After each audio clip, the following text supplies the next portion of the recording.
currency. The New World Order. Those are the roots of trouble. I imagine that right now you're feeling a bit like Alice, tumbling down the rabbit hole.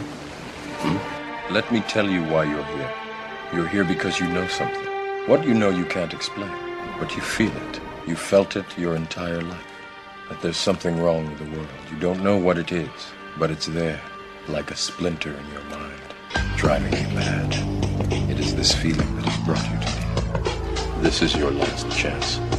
After this, there is no turning back. You take the blue pill, the story ends. You wake up in your bed and believe whatever you want to believe. You take the red pill, you stay in Wonderland, and I show you how deep the rabbit hole goes.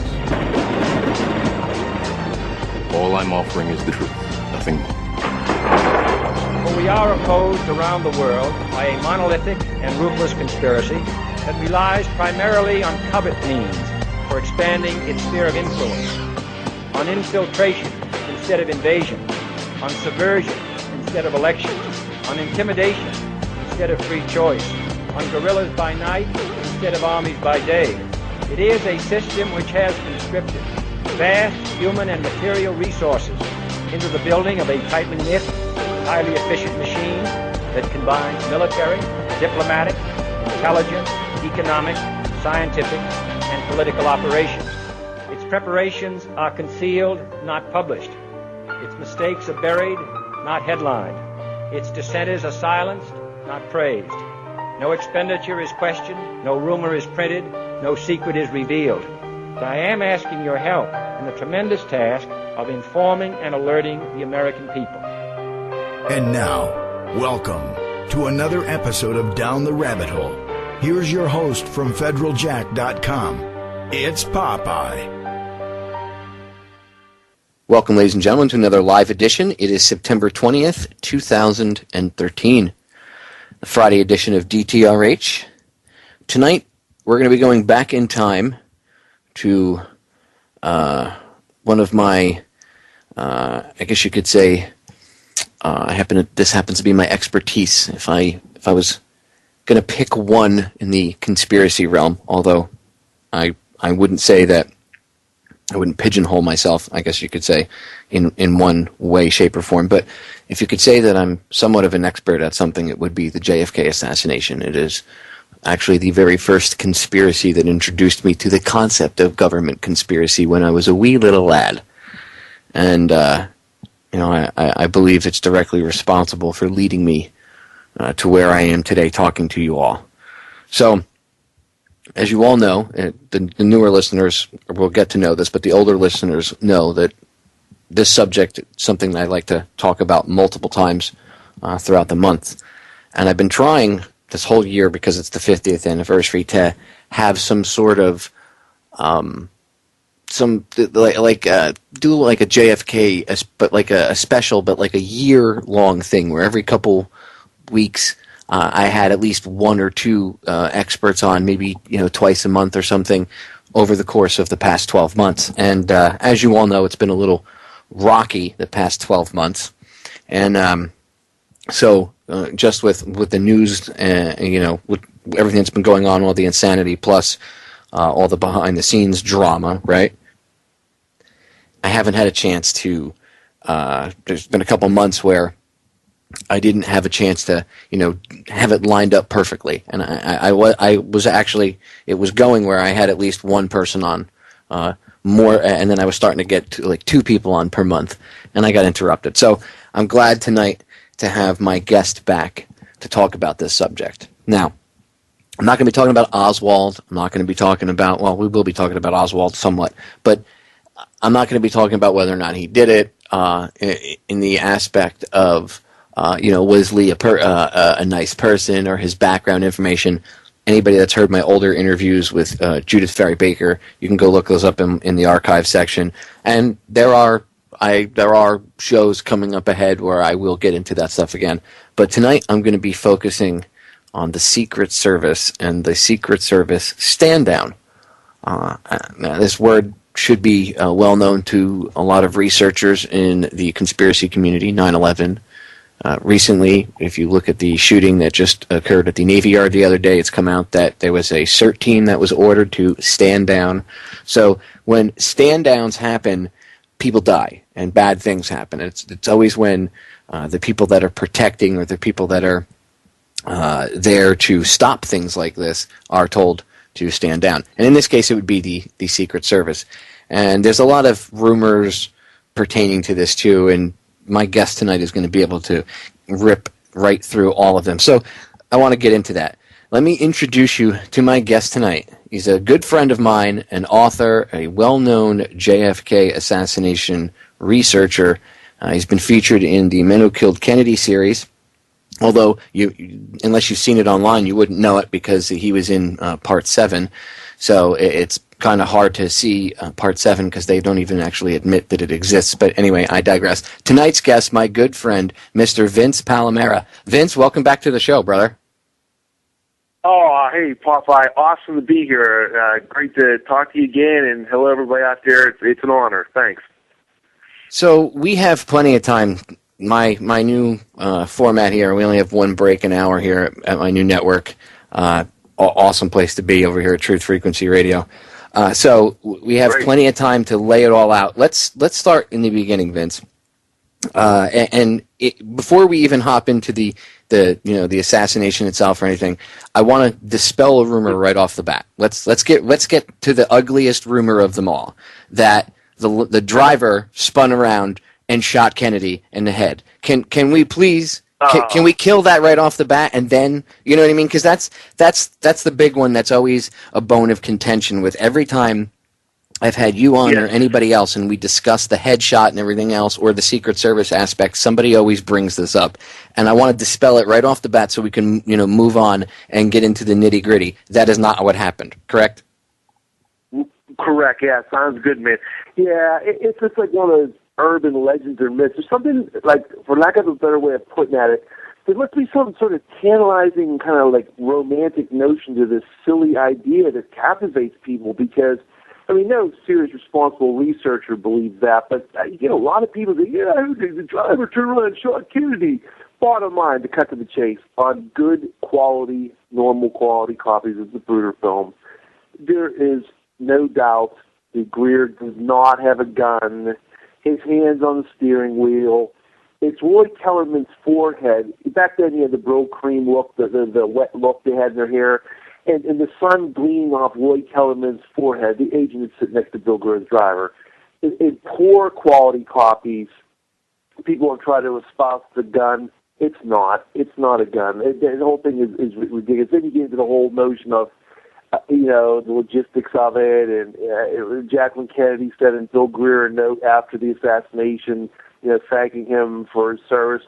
It's dumb. But we'll just don't go any further than the Bruder film. Quality copies of Bruder film, not those awful ones with the late Bill Cooper and like Lars Hansen in the 80s to show, because it's like a Rorschach test. If it's real bad, if it's like 5 generations removed, you can make anything to be anything you want. But anyway, yeah. That kills that puppy right there. The sad thing about it is it actually overshadows the good information, and the good information is that I do believe Bill Greer is one of my 3 suspects as far as negligence or worse, as far as him slowing down the car and so forth. But when you throw in that silly notion on top, it just taints the good part of the valid aspects of what's suspicious about Greer. So, and I'm I myself, when it comes to Cooper, I have his book Behold a Pale Horse, and I actually have his radio broadcast. I respect Bill's work, and a lot of people bring up and they say, well, but Bill Cooper said it. Bill Cooper has also been dead for 12 years, and I'm sure if he were alive today and he had the past 12 years to evaluate new evidence, Bill's brain would have adapted, because that's how Bill was. Okay? If anybody knows him, you would have seen his research morph over the course of time. And, his perception of things or his analysis of things morph over time. So I don't think that when people, say, well, Cooper said it 12 years ago, well, an argument from 12 years ago from somebody who can't even say whether or not they would have changed their mind today because they're no longer with us.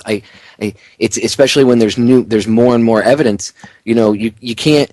It almost becomes an emotional argument because he's an icon to some people. And I really respect Cooper. I really appreciate his hard work. And I mean, he was one of the people that woke me up. Bill Cooper.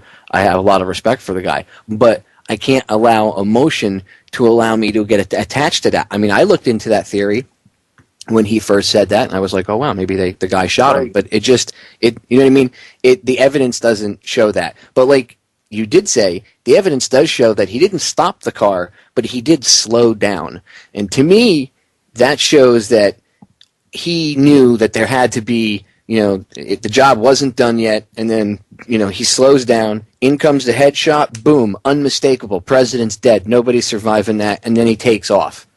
So that hesitation, that slowing down, to me, that's not negligence. That's criminal. Now, that's the criminal part. So, like you said, the problem with this disinformation is it's easily defeated. It's almost like a straw man argument.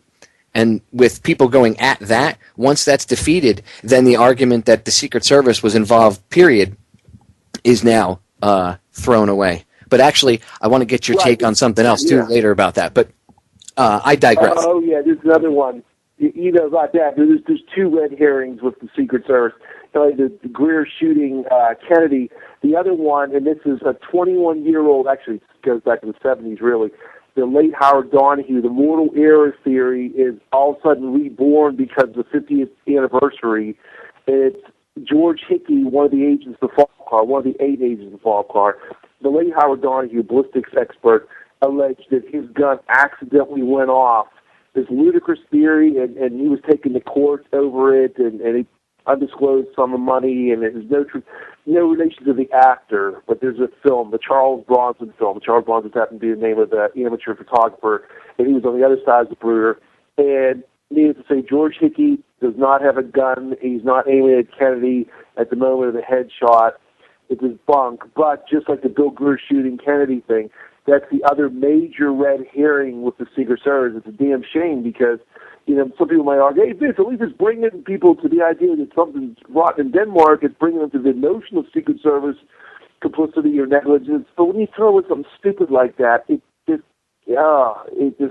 taints everything. It's just not good. But, yeah, that's getting a lot of play now because then there's going to be some sort of, I don't know if it's a TV movie and they're bringing out Mortal Error. I guess because it's the 50th anniversary. The good news is there's so many really good books coming out and a lot of classic reissues, but inevitably, just like with the other major anniversaries, some garbage comes out and Mortal Error is coming out and other editions. So unfortunately, some things are cashing in and that's what it is. But, these things happen. You got to deal with them and you have an area of interest. But luckily, responsible people don't put any stock in that, so that's one good thing. Yeah. Yeah, well, that's why I wanted to cover that right off the bat, because a lot of times when I've had you on in the comments section on like YouTube or whatever, there's always the inevitable, no, you guys have it wrong. He turned around and shot him in the face. Cooper talked about it 12 years ago, blah, blah, blah, blah, blah. And I just wanted to get that out in the open right off the bat, cover it, and then now we can get into the nitty-gritty. So... Awesome, man. Disclaimers out of the way. Yeah, and it also worked to get segue into the second one, too, because the one that's been out in the, like you said, getting a lot of traction as of late because the 50th is coming up. Yes. Suddenly, the Secret Service accidentally shot him. Really? Really? As soon as I saw that, when I saw them talking about it on CNN a few weeks ago, I was like, I have to call Vince. I have to call Vince. Yes. It's like MSNBC was airing it, and Bonar Mettinger, his co-author, it was on there talking all. It's a shame because he sounds like an intelligent guy, but he was going on and on. It's like, it's just ridiculous. But, it is. It's like, this happened during all the major anniversaries. Some garbage inevitably comes up with a lot of good information. But luckily, I could say the good news is the majority of the books that are coming out and whatnot, classic reissues and brand new, authors and whatnot coming out books seem to be pretty responsible. So, inevitably, I guess there's always in any area of study or interest or whatnot, there's always going to be a little bit of that. But anyway, if you want, we can get into some any of the nitty-gritty details of the real story of what happened to the Secret Service. If you want me to get into that, Yeah, well, let's pick it up, with the beginning. So, where would you say? And I know that most people, if they've ever researched the Kennedy assassination, and they would, they know a little bit about the Secret Service stand down. I'm sure they're going to see some of the stuff that we're going to reference tonight. But where would you say it started? Would you say that the Secret Service, the complicity in the assassination? Do you think it started at Love Field? And I mean, obviously, it started long before that. I don't mean the planning or preparation. I mean, do you think that? Did you see any evidence, I should say, that there was, lack of security at Love Field or anything, or do you think that the plan was Dealey Plaza? Yeah, I tell you what, I think it started literally with the Dallas Motorcade beginning at Love Field, definitely, no doubt, roughly, about 40, 45 minutes before the assassination, when it began from that point, definitely, there's definite evidence there, but you could make the argument, the planning the day before, some things were canceled and whatnot. If you want, I can get into all that if you want me to just. Well, yeah, I want you to take it back, because it would be ignorant for me to present it that it happened that day. It didn't. I mean, obviously there were plans to have somebody along in the Secret Service, play ball long before, but certain plans and things got dropped at the last minute. The motorcade route got changed. So go back. You're the Secret Service expert when it comes to exposing what happened with the JFK assassination. So you tell us, go as far as you have to expose, give as much evidence as you have to. I mean, I already know, but for the listeners, for the listeners who have no clue and are looking at you like deer in headlights right now, going, sure. What? Okay. Well, what we'll do is we'll contrast briefly the Florida trip and the Texas trip, and that'll lead us into the 24-hour period before Love Field, Dallas, the beginning of the motorcade. This will all make sense, okay? Basically, you had a situation where agents were on the rear of the limousine in Florida, okay? Then you had a military aide who rode in the front seat between the driver and the agent in charge. Okay, and I'll cover these again so people, you either jot these down or just mentally remember these people in the audience, but I'll get back to them. So again, agents on the rear of the car, military aide in the front seat.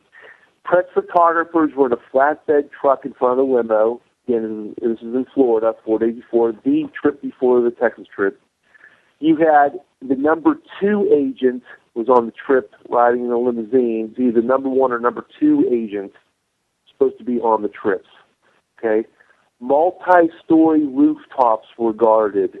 That's a major point. I'll get to that again probably a couple times. Multi-story rooftops were guarded. You had multiple motorcycles running next to JFK in a wedge formation. So you had the quality and quantity of formation, many motorcycles, and specifically right next to JFK. You had the fast speed of the procession. Can't stress that enough, fast speed of the procession. You had White House photographer Cecil Stoughton, who rode in a follow-up car taking photos and actually jumped on the back of a limousine here and here in Florida.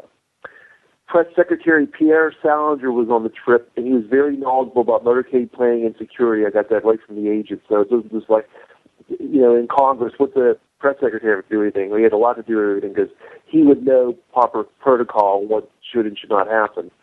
Dr. Berkeley, the president's personal physician, was close to JFK, which was a normal procedure.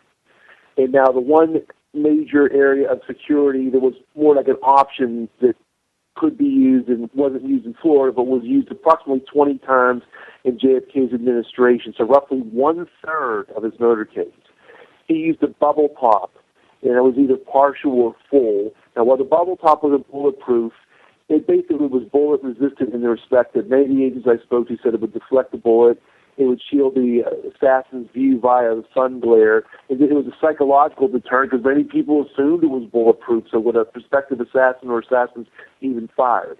But again, partial or full, and just in 1963 alone, there was about 7 or 8 major trips that he used the bubble top, again, in bright, sunshiny weather. So, now, that was normal security, and again, this was quickly go through without any details so people can contrast with the Dallas again, but agents on the limousine, military in the front seat, press photographer's flatbed truck, fast speed of cars, either number one or number two agent on the trips, riding in the passenger seat of the limousine, multi-story rooftop started, multiple motorcycles next to Kennedy, White House press photographer Cecil Stone, or Robert Knudsen, his assistant, Pierre Sounder on the trip, Dr. Berkeley close by, and the option of the bubble pop. Okay, now that's November 18th, 4 days before Dallas.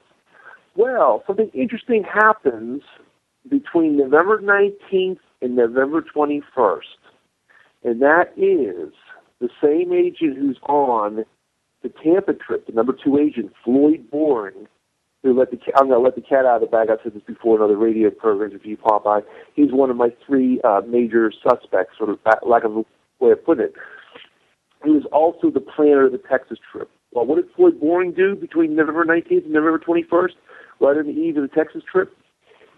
He basically went around and told the agents not to ride on the rear of the car.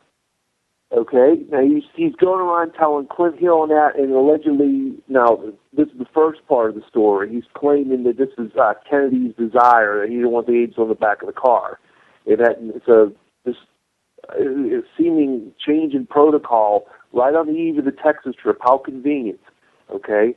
Now, as we go into the planning of the Texas trip, keep in mind it roughly was 3 weeks before the Texas trip that the initial planning was beginning. You had Floyd Boring and the advance agents who were Winston Lawson and David Grant from the White House detail were doing their advance work and so on and so forth.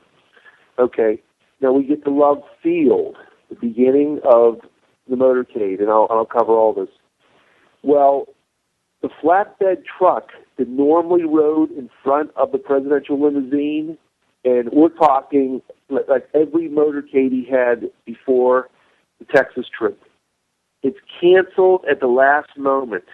Dallas Morning News photographer Tom Dillard and other photographers I spoke to were dismayed by this. It was canceled last minute. They were putting Chevrolet convertibles in the rear of the motorcade, put them, quote, totally out of the picture, both literally and figuratively. We wouldn't need an Abraham Zapruder or an Orville Nixon, these amateurs with their, shoddy film and out of sequence and out of, bad image photographers. We had professional eye and ear witnesses right in front of the limousine, not only professional journalists, photojournalists, but still motion photographers. And many times there was actually a TV feed. I have a video from San Diego in June where they were doing a live feed to the studio. So you actually had that. That's out of the way.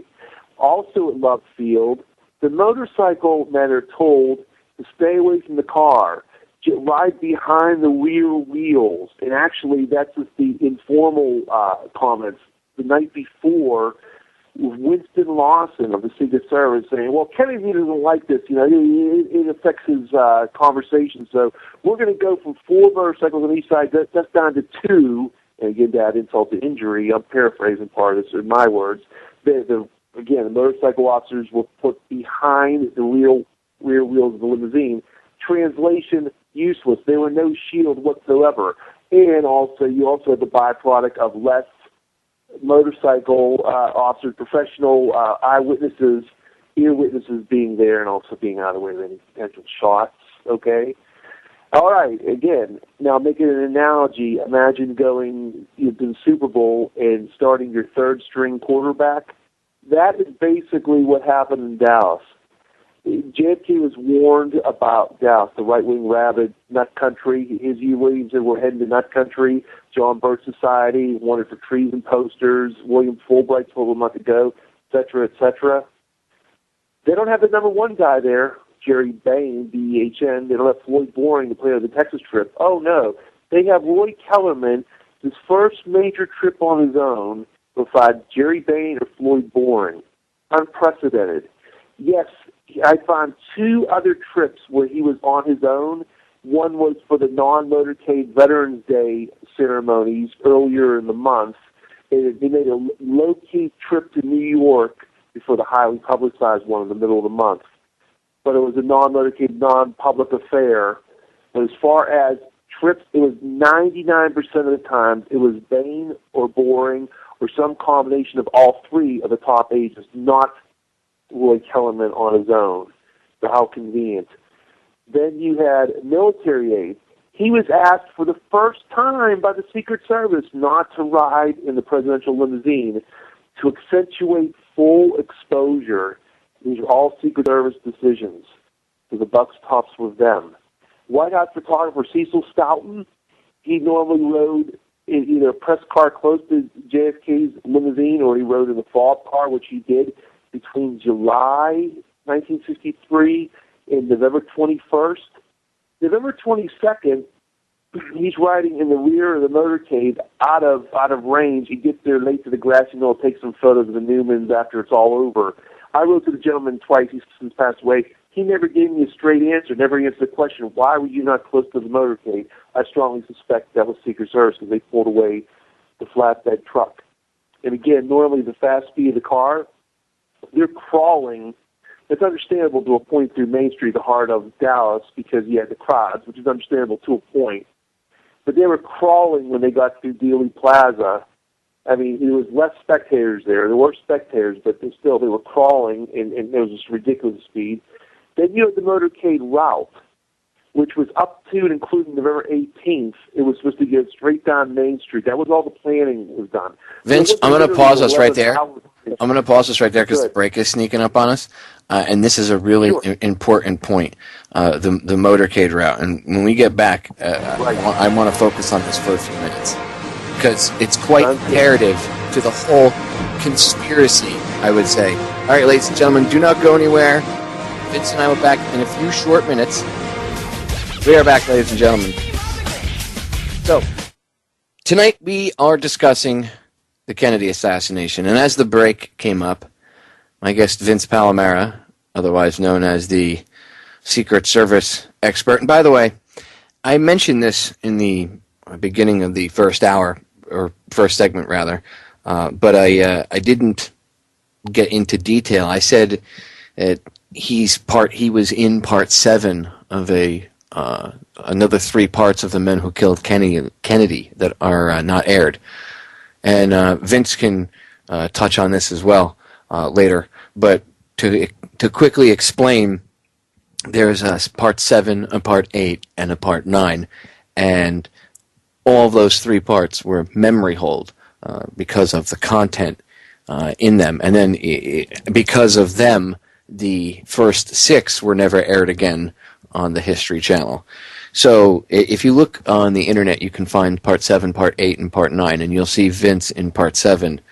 The Smoking Guns, if I remember correctly, was the title of it. But his work on this goes back a while. It's not like he started doing this 2 or 3 years ago. Vince has been spending a large portion of his life researching the Kennedy assassination. So anyway, I know he's got a book coming out soon too. So Vince, I'm gonna, before we get back into the Secret Service and the major red flag here, the changing of the motorcade route, I want you to take a second and I want you to plug your new book. I think it's coming out next month, correct? Yes, October 22nd. Yes, thanks, Popeye.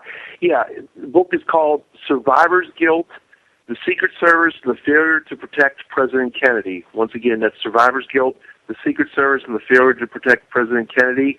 It's on Amazon, just about every outlet you can think of. It's going to be back on Barnes & Noble. There was a little delay there on the site, but bottom line, Amazon and every other outlet under the sun. It's doing really well in pre-order, really well. It's on Trying Day. Very good publisher, published Judith Baker's book, Don Adams, the FBI agent, E. Howard Hunt's son's on there. Is it Mary the Monkey Virus? I think that's on there, or Mary's Monkey. There's like a whole bunch of other books, like about a dozen JFK titles, let alone a lot of other titles. And really looking forward to it. I can tell you what, it's I've interviewed over 70 former agents, many surviving family members, White House aides. It's basically 20-plus years of heavy primary research went into this. It's not theories. It's based on facts, primary research. It's heavily documented, very, very much documented. And it's not a short book either. It's approximately 500 pages, give or take. And it's got one thing, it's an audio-visual thing, I say, because the pictures really are going to, accent the text in a way I think it's going to really amaze people. The only thing I'll say, a little sneak preview, I guess, is people would be amazed what was under our noses for so long. Contemporary news articles from 61, 62, and 63 actually laid out some of the security measures that were invoked before Dallas, that some people assumed only kicked in after because of the tragedy. It's going to really open some eyes. And again, straight from the horse's mouth, the former agents themselves mixed in with the documentary record, primary sources being the documents in the archives, mixed in with photos. And it's not based on secondary books and theories. It's based on primary information from the agents and the actual documents, and much of this information is new or at the very least ignored, to put it mildly, some stuff. So I think it's going to really open people's eyes. I think it'll be definitely a new framework for discourse, because I always say I do believe there was a conspiracy. I might have had a crisis in faith 6 years ago, but I'm an ardent believer in a conspiracy. But I even say conspiracy or no conspiracy, Oswald or no Oswald, the Secret Service would have done their normal professional duty. JFK lives, and so the ramifications of that are huge. So, yeah, but if you want, Bob, I appreciate giving me the opportunity to plug. If you want me to get back into the nuts and bolts, I can do that for you. Well, yeah, let's pick it up right back where we left off when we're going into the break. You brought up a major red flag point. The original motorcade route was changed just days before, and that's not standard operating procedure. That's very odd. And if I remember correctly, the mayor of Dallas, his brother had a bone to pick with Kennedy because he was fired by Kennedy over the traitor. Over the Bay of Pigs invasion. So I think it's interesting how suddenly the city that Kennedy's in, that mayor, who I believe was Cabell. And wasn't he somewhat involved in the changing of the motorcade route? Yes, he was involved in that. It's in my chapter in my book where I go into the trademark decision in the mystery of the motorcade route, I call it. I go into detail. No other book is this detailed as far as every major area of security you can think of involved in the Texas trip. But yeah, Earl Cabell was the mayor of Dallas. His brother was Charles Cabell, the number 3 man in the CIA, along with Allen Dulles, number 1, and Bissell, number 2. The top 3 guys were let go by Kennedy because of the Bay of Pigs fiasco. Well, Charles Cabell wore it on his sleeve. He couldn't stand Kennedy, called him a traitor, and yet his brother's the mayor of Dallas. What a heck of a coincidence. And again, you got LBJ, vice president. We got that whole, tie-in with the Texas trip and J. Edgar Hoover, the FBI, and his hatred of the Kennedys, and obviously his foreknowledge of some things and what he did not report to the Secret Service. It all ties in together, no doubt. But as far as the motorcade route, yes, people have used conjecture, and it sounded plausible as far as theory goes. The motorcade route was changed, but the bottom line is the planning between November 4th and November 18th, they were only talking about going straight down Main Street. Main Street was the traditional parade route. As Governor Connolly of Texas himself even said so, and Forrest Souls, who was the special agent in charge of the Dallas office of the Secret Service. Old man. He was 62 years old in 1963. In fact, he was so old, he remembered taking Roosevelt, FDR, down those same streets of Dallas and Main Street. They didn't go to Houston and Elm, Jaws. They stayed straight down Main Street. Again, traditional parade route. Well, where this is all leading is, and again, I go into detail in the book about this, between November 18th and November 21st, and there's actually even some evidence of the day of the assassination, the route was changed to include that dog leg. First of all, there was no doubt, absolutely no doubt, I got it from the agents themselves. This actually was in the Warren Commission testimony of one agent, which I was really surprised by. There were alternate routes. Now you have the motorcade route changed to include the dog leg. You also have acknowledgement of alternate routes. Then you have a few, one of them I corresponded with, Sam Bella, who was one of the Dallas police outriders. And he was a sergeant. He was one of the leaders, commanders of the motorcycle outriders. Said the motorcade route was changed the day before. So here's the one thing. Now, there's a little bit of conflict. It's good conflict, if that makes any sense. That some people are saying it's either November 18th, 19th, 20th, or 21st, and even the morning of, that the route was changed. But beyond all that, the bottom line is the route was changed to include that dogleg turn. It wasn't just theory and conjecture. And to make this even crystal clear to you, When I spoke to the special agent in charge of the White House detail, the number one agent, the 5-star general of the White House detail, one of the things he bowled me over with was he told me that he was asked in executive section of the House Select Committee being the reinvestigation of the Kennedy assassination in the late 70s, he was asked why the motorcade route was changed for Dallas. He said, I know it was changed, but why it was changed, I've forgotten completely. I don't know. Now, forget for a second we think he's lying, and he does know. He just doesn't want to tell me the reason why. He's acknowledging there was a change. So, by the way, his talking about documents that still have not been released. His is one of several executive sessions of the House Select Committee that is yet to be released. So thank God I spoke to Jerry Bain. About 6-7 months later, he passed away of cancer. So this was September 27th of 1992 when I had 3 lengthy conversations with the gentleman, and 2 huge things came out of it. Well, the first thing was the genesis of my whole trip down this rabbit hole, so to speak, when he opened up the floodgates and told me that President Kennedy never ordered the agents off the back of the car. And we'll go into that in a moment. But the other chestnut was about the motorcade route being changed. So you got the number one. It wasn't just like a buck private. It wasn't some researcher or author. This is a guy who's in the know. He's the number one agent of the White House detail. And again, I go into all this in the book. I document it. It's based on interviews. It's based on the documents. And it's elaborate and it's convoluted. It's like a Jerry Kivett, who was a top agent in Vice President Lyndon Johnson's detail on the Texas trip. He was there a little early because he was handling the advance work for LBJ's Bottlers Convention, that avenue of the trip for LBJ. He said the motorcade route was changed 2 days before the assassination. So the bottom line is, for anybody out there listening, is the official story is, that route wasn't changed. It was etched in stone. That's the way it was from the word go, and there's nothing to all this. Well, there is something to it, because obviously with that tog-lady turn, not only did you slow the car 120 degrees and then 90 degrees, or actually it's the other way around, 90 degrees and 120 degrees. That's a violation of Secret Service protocol and common sense. You're slowing the car down. You're opening up to a field of fire for not only the Texas Global Depository, but the grassy knoll. And here's the other major discovery of mine. It's all fleshed out, but just for the interest of time. Everybody always asks, wait, they could have went Maine to industrial. Why didn't they go Maine to industrial?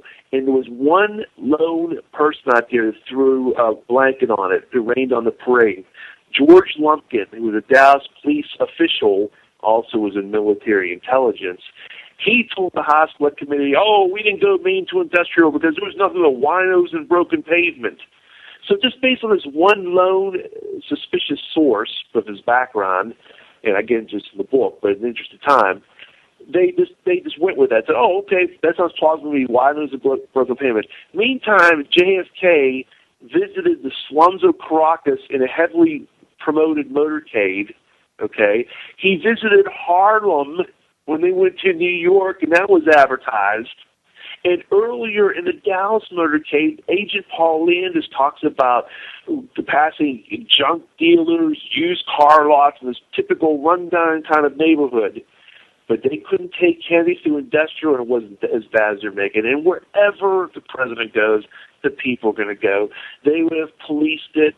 They would have made the necessary security precautions. And what's so important about Maine to industrial is Kennedy's car would have been going faster. It would have been a straight shot. He would have been away from the Texas Global Depository and the knoll, and again, further away and faster.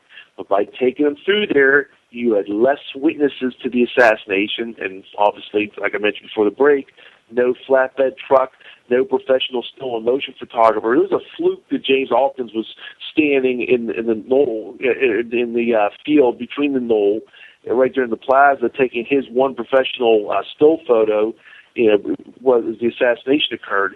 Imagine if we would have had a TV feed at WFAA, ABC, or at the very least, professional newsreel people and eyewitnesses. The cat would have been out of the bag. With so few witnesses compared to Main Street, and again, slowing the car. And like Sam Kenney even told me, the driver of the fall car, he said, boy, whoever engineered this assassination, they picked this area where they knew there were going to be less people and nobody on the back of the car, which coming from him floored me, because Sam Kenney believes there was a conspiracy, but incongruously thought Oswald was the only shooter. before you catch your breath on that, he also saw to the back of President Kennedy's head was gone. That's another story in and of itself. And again, the book covers all this. But the bottom line, to stick to the script, so to speak, about security, things that were not invoked. Again, you don't have to go no further than the trip before in Florida, 4 days before the Texas trip, and what happened in between was crucial.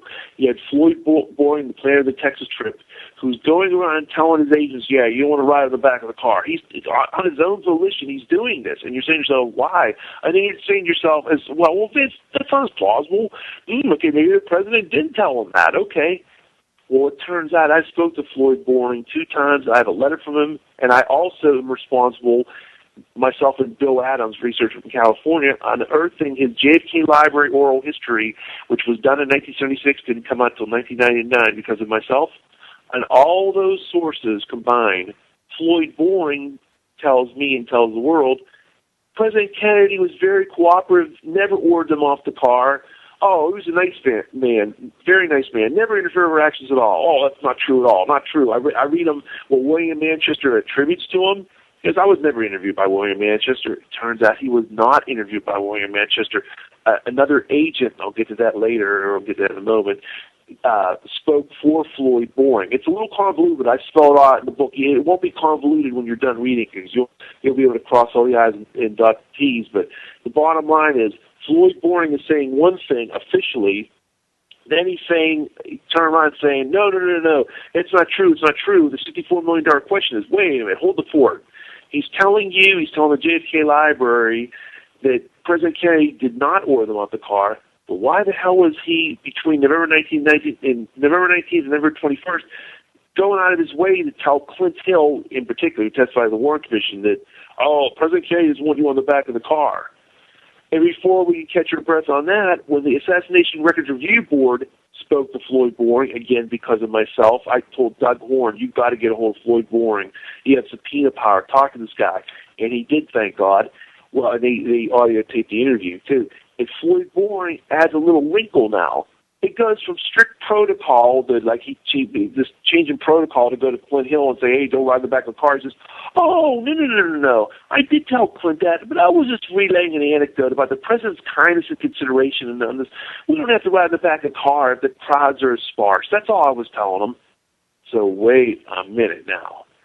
This guy took it upon himself before the Dallas trip, before the Texas trip in general, to have the agents not ride in the back of the car, allegedly because Kennedy didn't want them there. When you read Clint Hill's testimony, it looks like a strict security change in protocol. And yet he's backtracking to the ARB and saying, it's just a little tiny anecdote about the president's kindness and consideration. We didn't have to, we didn't want to. And yet to myself, a total stranger on the phone and in writing, he's saying it's not true at all. President Kennedy never ordered him off the car. He's corroborated by not only his direct boss, Jerry Bain, he's corroborated by 30-plus other agents. They're all telling me, saying it's like they're reading cue cards.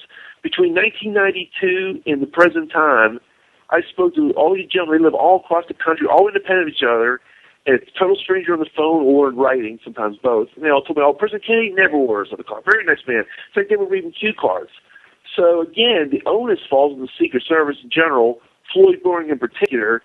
And, again, all bases are covered because someone out there could say, well, Vince, you're not trying to say that the agents were always in the back of the car. No. They often jogged or walked beside the car, and a fair amount of time they were on the back of the car. But to those people who might say, okay, Vince, what about this one trip here? They weren't on the back of the car I see in this photograph. That's covered. Because one of the major discoveries in my book, one of many, was that not just as a result of the tragedy, not because of the tragedy, before Dallas, multi-story buildings were guarded. They were manned via the routes, agents and/or police and/or military, some combination of three.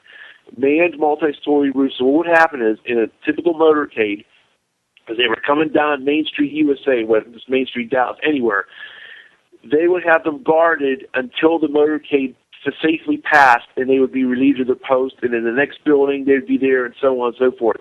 This is backed up by not only contemporary newspaper articles that really was unbelievable. I find it's actually in newspapers, but more importantly than that, an obscure, long, out-of-print book. It was basically a book for young adults. It's called What Would a Secret Service Agent Do? It was from 1962, the year before the assassination. It was written with the help of Chief Inspector Michael Trina, and it matter-of-factly says, with no equivocation whatsoever, that whenever a president is in a parade, multi-story roofs are guarded by agents or police or military. And I wanted to nail this down because I didn't want any wiggle room or anything out there, although when you read that in print and you look at these newspaper articles, there is no wiggle room.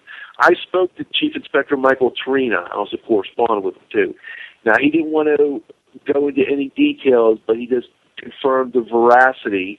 He confirmed the truthfulness of what's in that book.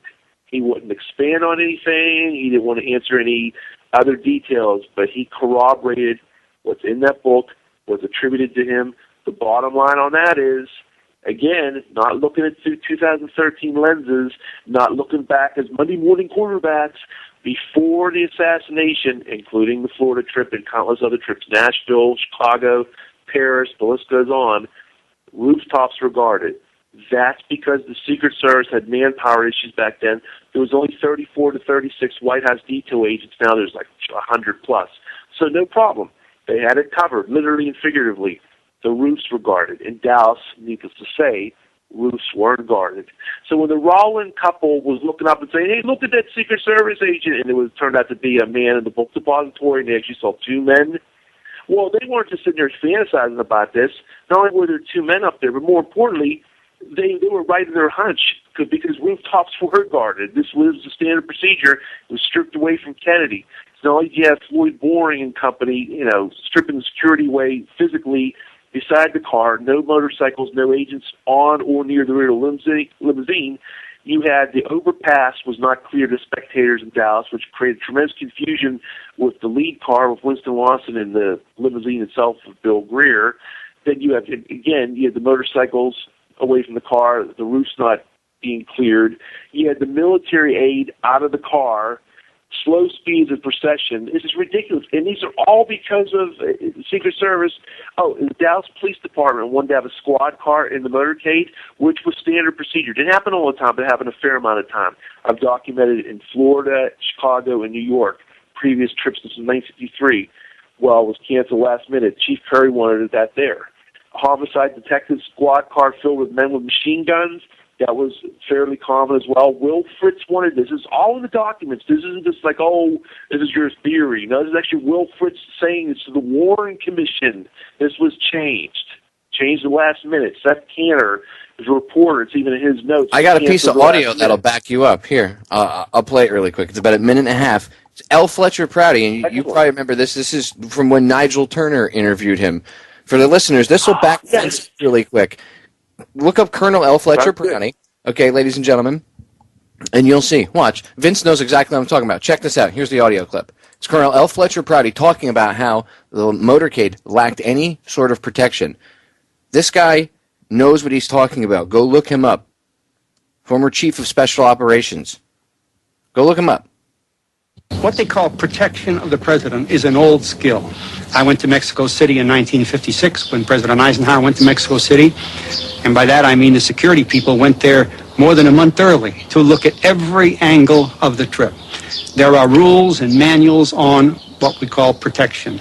The Secret Service, that is a organization of limited size, is authorized to call any number of military people. And these are military people who are already trained to augment their forces in a case like this. There's no shortage of people. Ordinarily, a unit of military, I think was called a Special Group Number 113, would have come up from San Antonio, Texas, and would have been deployed all through the streets of Dallas, the important streets of Dallas.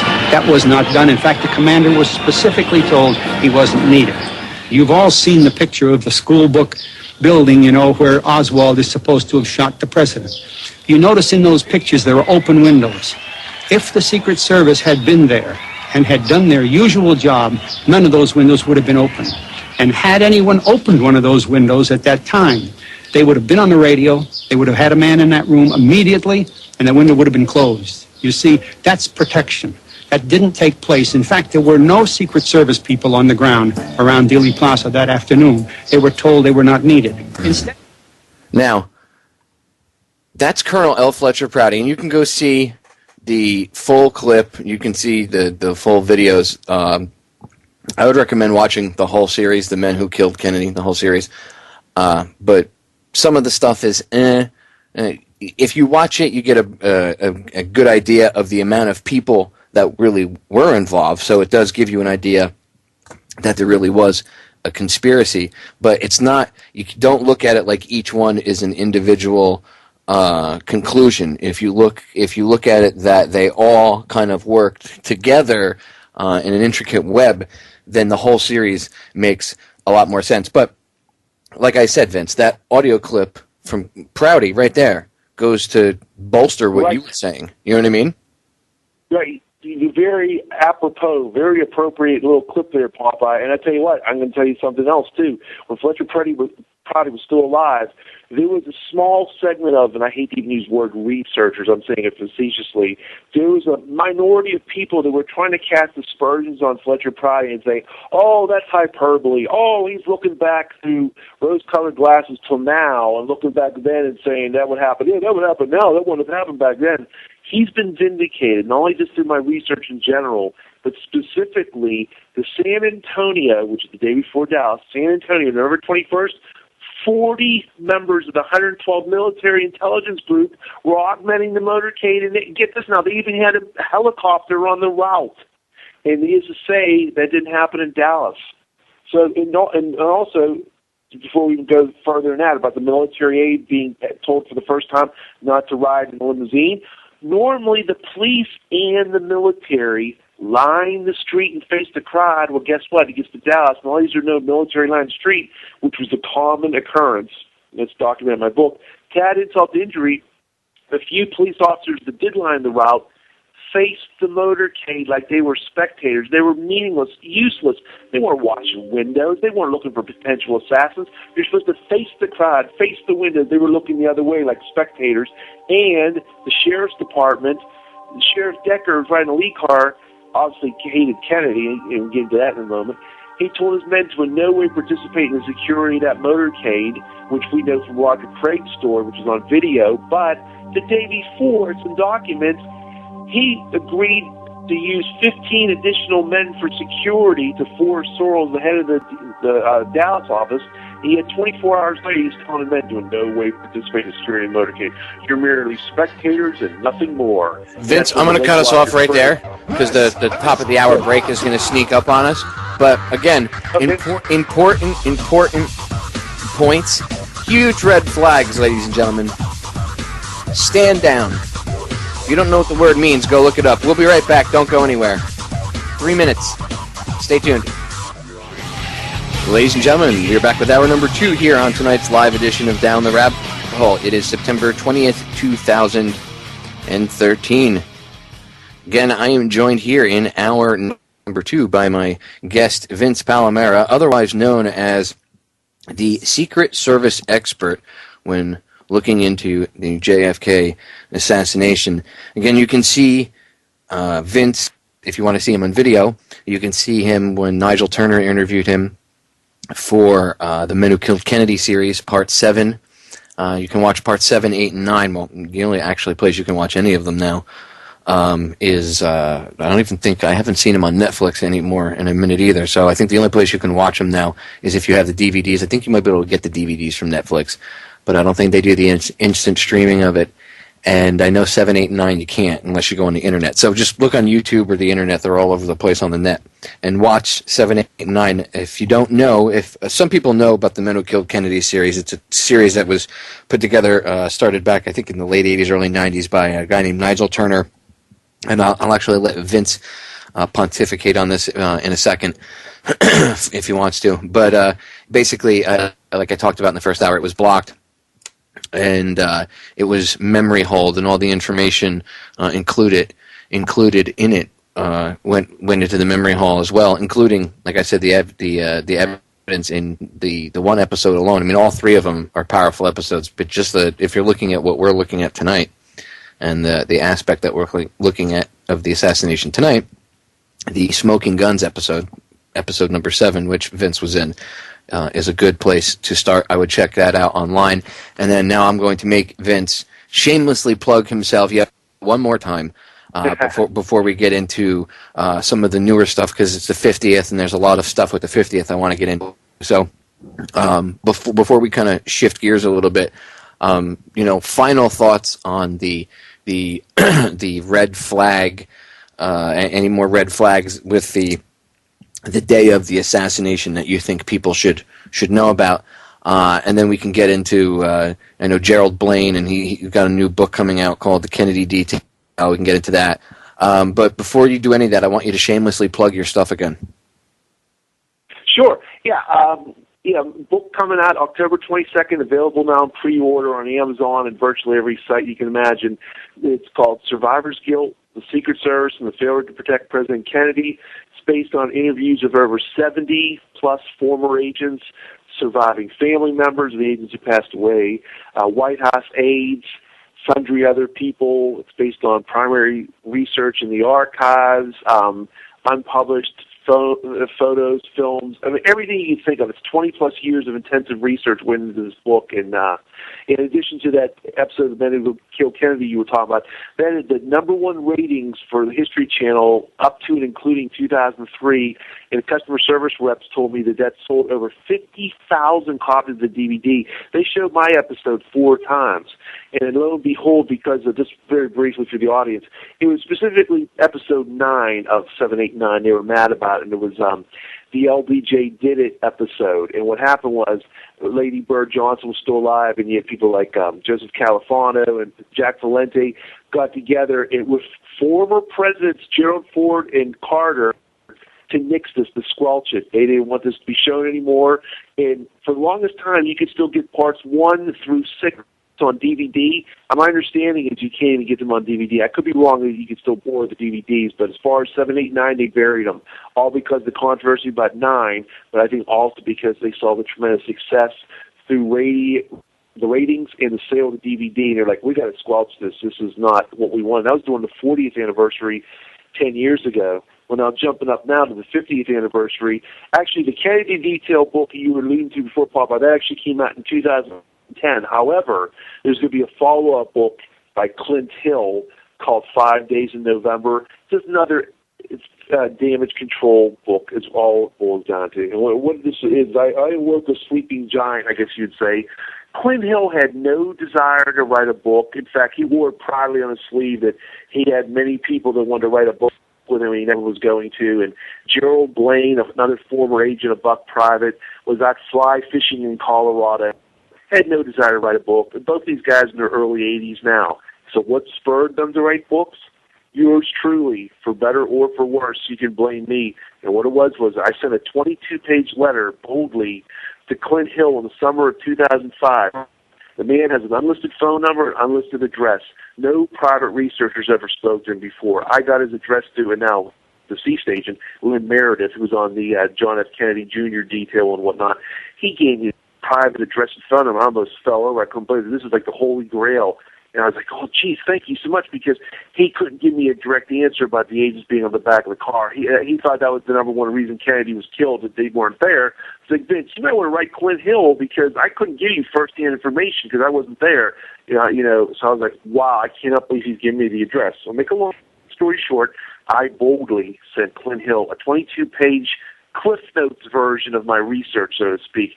All what his colleagues told me, my findings, all in bullet form. 22-page lengthy letter, but still would be a drop in the ocean compared to the book that's coming out, but it got the point across.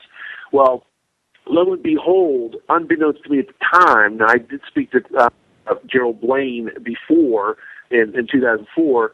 Turns out these gentlemen are best friends since the late 50s. They served the Denver field office together, Denver, Colorado. Evidently, Mr. Hill faxed my letter to Gerald Blaine or read it to him over the phone or whatnot, because after I called Clint Hill as a follow-up, like he was angry with me. He goes, what? I don't want to talk to you. And he was all mad about my letter. Now you can say, oh, that's a shame and whatnot. The bridge was burned. It gets much deeper than that. I phoned Gerald Blaine the next day, and all of a sudden he's quoted from my letter. He said, hey, Vince, don't be too hard on Emory Roberts. He was a double, even a triple checker. And I'm like, what? He's reading from the letter that I sent just to Clint Hill for his eyes only. What's going on here? Well, jumping up ahead to 2010, Gerald Blaine's giving interviews about his forthcoming book. He says, I began this the summer of 2005 after I read some of these irresponsible things on the internet and whatnot. And then his attorney sent me a letter about my blog. They didn't want me referring to his book before it came out in publication. The stupid stuff. I talked to attorneys and Vince, ignore that. It's a silliness. It was a shot across the bow at me to scare me into submission because they didn't think I was coming out with a book. And his book, for the lay audience out there, is basically laying the onus back on Kennedy. Gerald Blaine joined his colleagues, all his many colleagues, in telling me President Kennedy did not order them off the card, did not interfere with their actions at all, did not interfere with the Secret Service. Yet in Gerald Blaine's book, he's changing his tune for the public record because they have to CYA cover their behinds because of my information that then they thought was only going to be available online. They didn't think I was coming out of the book. So they were like, okay, mission accomplished. We came out of this book. We're laying the blame back on Kennedy. And it's very defensive in tone, and there's several pages, obviously, he's referring to me without naming me. That's another story itself. Well, these gentlemen get on C-SPAN with Brian Lamb, and out of nowhere, they start talking about me and show a YouTube video of me, and then Clint Hill comes on again, just alone with Brian Lamb, and they bring me up again, and it's like, what is going on? And what is going on is I wrote The Sleeping Giant. These guys wrote books, and they're coming out of the woodwork now because they realize that this looks bad because it is bad. Because at the very least it's gross negligence. But when you throw in the blaming Kennedy thing and it turns out not to be true, it's hard to put an innocent spin on it. And they know that.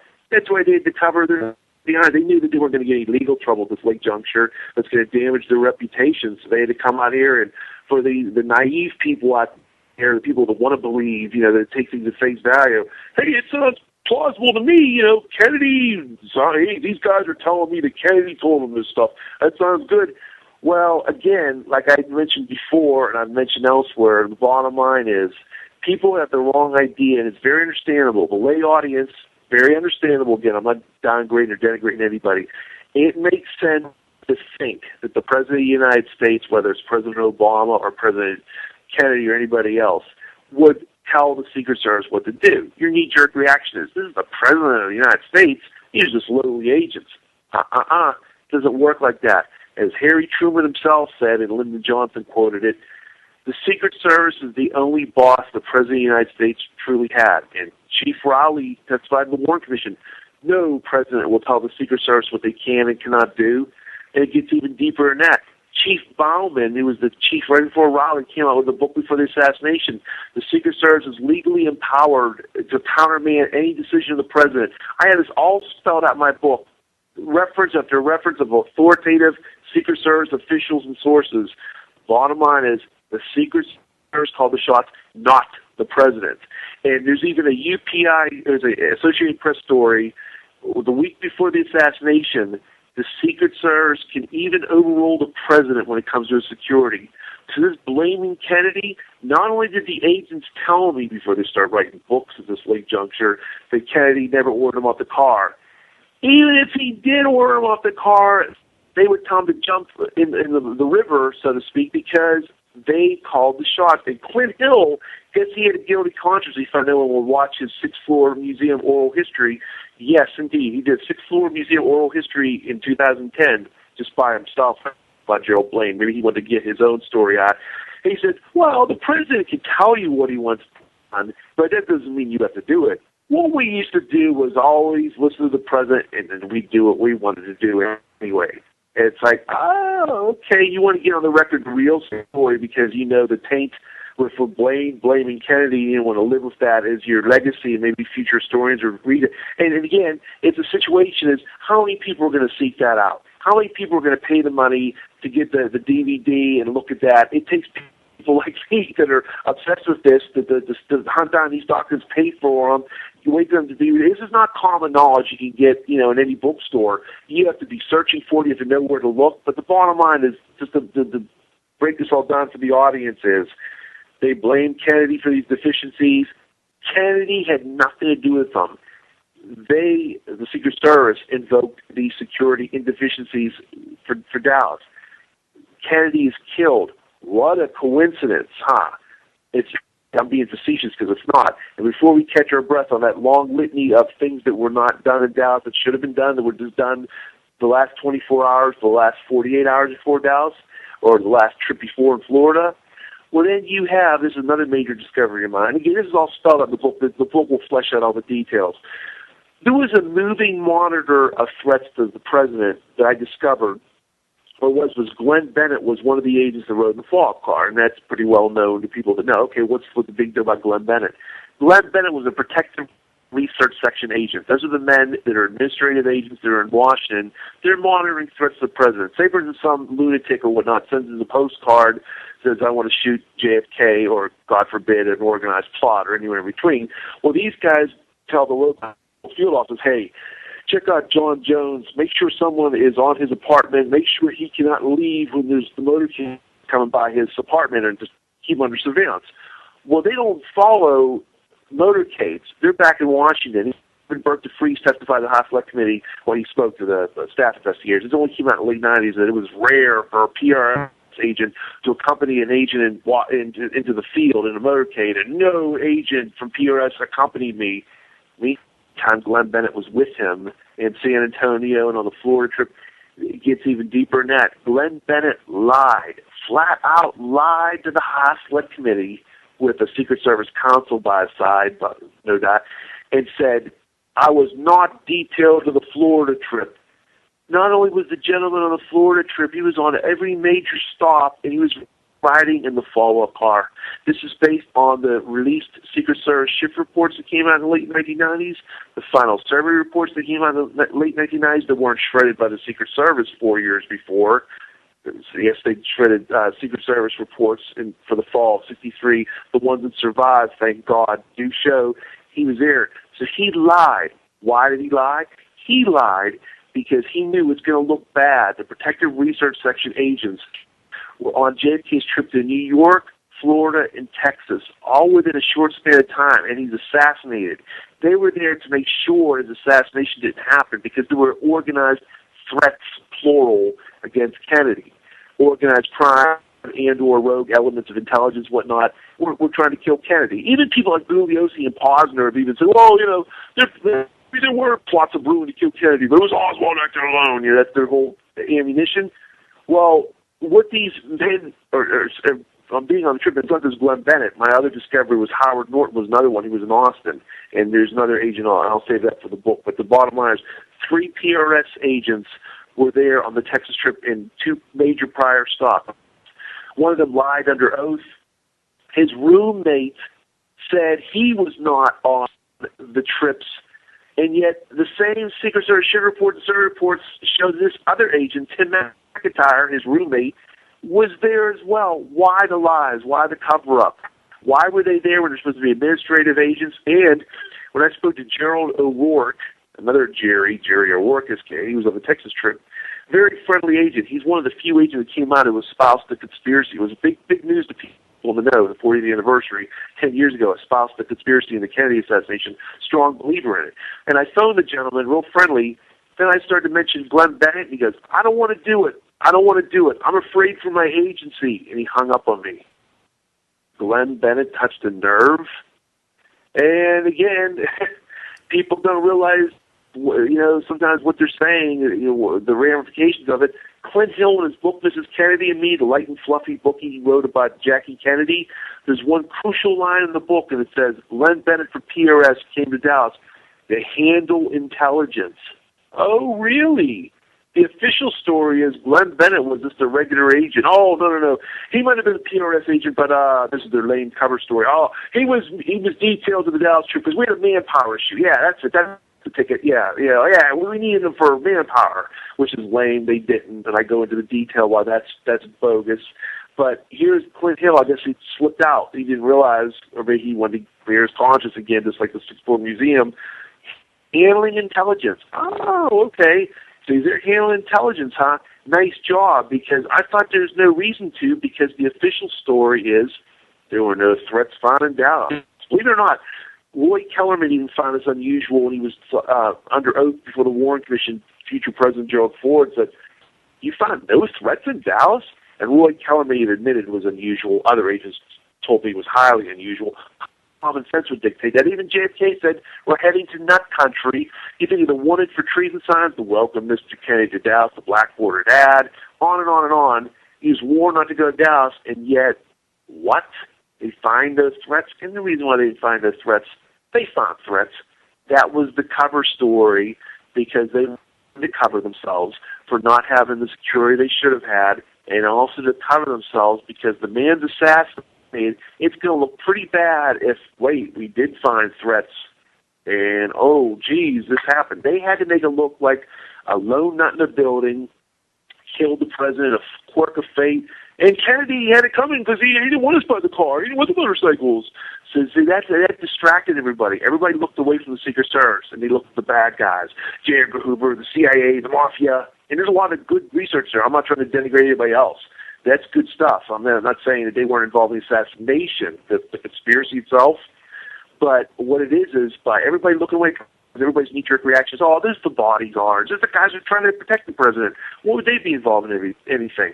Well, just took a few bad apples. Floyd Boring, the plan of the Texas trip, Bill Greer, the driver of the president's car, and Emory Roberts, who was in the follow-up car. Those are my three suspects, and I detail it in my book why I named them.